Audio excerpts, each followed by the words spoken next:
Halo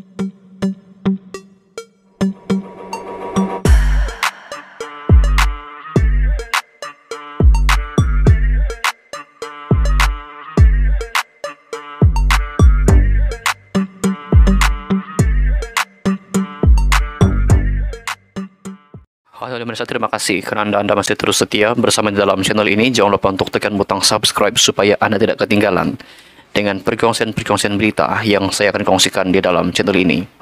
Untuk perkongsian berita hari ini dipetik daripada syahbudin.com.net. Apa komplot UMNO dalam isu semakan kehakiman Najib? Kenapa Zahid Hamidi setuju jadi saksi? Dan pernahkah Tengku Zafrul tunjuk titah agung itu kepada PMX? Dalam isu semakan kehakiman yang difailkan oleh Najib Razak untuk mencabar kewujudan satu titah tambahan yang dikatakan telah diperkenan oleh Yang di-Pertuan Agong ke-16 supaya bekas Perdana Menteri itu menjalani baki 6 tahun penjara di bawah tahanan rumah. Secara mudah difahami, ia adalah saman yang dikemukakan terhadap kerajaan. Ini berikutan pihak yang dinamakan dalam semakan kehakiman Najib itu ialah Menteri Dalam Negeri, Komisioner Jeneral Penjara, Peguam Negara, Lembaga Pengampunan bagi Wilayah Persekutuan Kuala Lumpur, Labuan dan Putrajaya, Menteri di Jabatan Perdana Menteri, Bahagian Undang-Undang dan Reformasi Institusi, Ketua Pengarah Bahagian Hal Ehwal Undang-Undang di JPM dan Kerajaan Malaysia. Maka bagaimana seorang timbalan Perdana Menteri Ahmad Zahid Hamidi boleh bersetuju untuk menjadi saksi dan membuat affidavit sokongan kepada permohonan Najib itu? Tidakkah perbuatan Zahid Hamidi setuju menjadi saksi seolah-olah beliau telah bertindak menentang kerajaan yang dianggotainya sebagai Menteri Kabinet? Ini tata kelola jenis apa namanya?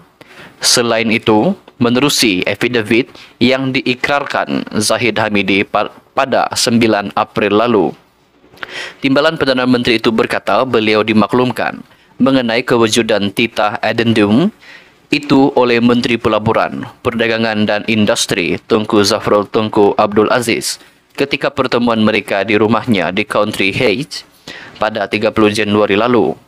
Apabila saya menyoal lebih lanjut, Tengku Zafrul menunjukkan kepada saya salinan titah addendum itu yang tersimpan pada telefonnya, yang beliau ambil gambar dan imbas sendiri daripada salinan asal seperti yang ditunjukkan kepadanya oleh Yang di-Pertuan Agong ke-16 Al-Sultan Abdullah Riyatuddin Al-Mustafa Bilasya.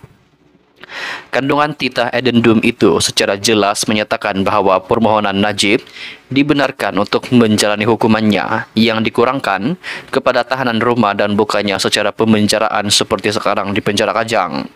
Saya juga melihat titah addendum itu bertarik 29 Januari 2024 yang mempunyai meterai dan tanda tangan Yang di-Pertuan Agong ke-16.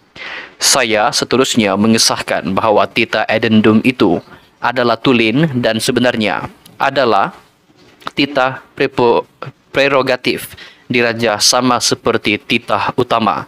Demikian kata Zahid Hamidi dalam affidavitnya kepada mahkamah. Dalam hal ini berdasarkan affidavit Zahid Hamidi itu, adakah Tengku Zafrul telah menunjukkan titah addendum yang gambar atau salinan image-nya ada disimpan dalam telefon bimbitnya itu kepada PMX atau memaklumkannya kepada kabinet terlebih dahulu? Jika tidak, kenapa ia mesti ditunjukkan kepada Zahid Hamidi yang merupakan hanya pemimpin nombor 2 dalam kerajaan? Lagi pula, berdasarkan hakikat beliau menunjukkan gambar atau salinan titah addendum itu pada 30 Januari itu hanya sehari selepas mesyuarat Lembaga Pengampunan diadakan pada 29 Januari, nampaknya pantas sungguh Tengku Zafrul menyampaikan maklumat yang diperolehinya kepada Zahid Hamidi. Apa muslihat Tengku Zafrul dalam hal ini? Dalam pada itu, oleh kerana disebutkan bahawa Tengku Zafrul yang memiliki gambar atau salinan image titah addendum tersebut melalui apa yang didakwa telah ditunjukkan oleh Agong ke-16 kepadanya, mengapa tidak Menteri Pelaburan, Perdagangan dan Industri itu sendiri yang diminta? oleh Zahid Hamidi untuk menjadi saksi dan mengemukakan affidavit bagi permohonan semakan kehakiman yang difailkan Najib. Kenapa mesti Zahid Hamidi selaku timbalan Perdana Menteri dan Presiden UMNO pula yang setuju menjadi saksi dan mengemukakan affidavit ke mahkamah? Komplot terlindung apa yang cuba dirancang Zahid Hamidi dan UMNO dalam permainan ini? Adakah PMX sudah cukup awas dan berjaga-jaga membentengi kedudukannya sekarang ini? Ditulis oleh Syahabuddin Husin. Tonton dan puan-puan, apa pendapat Anda dengan perkongsian berita yang baru saya kongsikan sebentar tadi? Anda boleh tinggalkan pendapat Anda di ruangan komen di bawah. Jumpa di perkongsian berita yang seterusnya. Bye-bye.